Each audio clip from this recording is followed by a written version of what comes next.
Hi, today I want to have a conversation around a question I've received from people who are starting their own business or clients of mine that have asked me, what was the most important ingredient when you started your own company?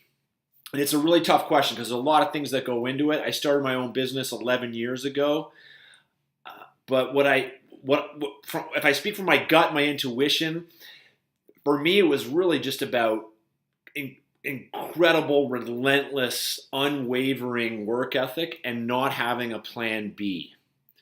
So I think we're taught as a young age to always have a plan B. If this doesn't work out, do this and do that. I never really had that as a kid. I know my dad, who was a big mentor of mine, he used to actually tell me plan B distracts you from plan A. And I've used that for everything in my life, whether it was to attain a hockey scholarship. For me, there was never a plan B. I was going to go to the U.S. and play NCAA hockey. Going to a Canadian school, which there's nothing wrong with, was never an option. And so that actually aligned me and got me focused. With my business, there was no way it could not work out. There was no way I was going to go back and work for somebody. So because I didn't have a plan B, I was incredibly razor sharp and focused. But the real ingredient for me was the work ethic, was the amount of calls I made, the meetings, the emails, the prospecting, the hustle.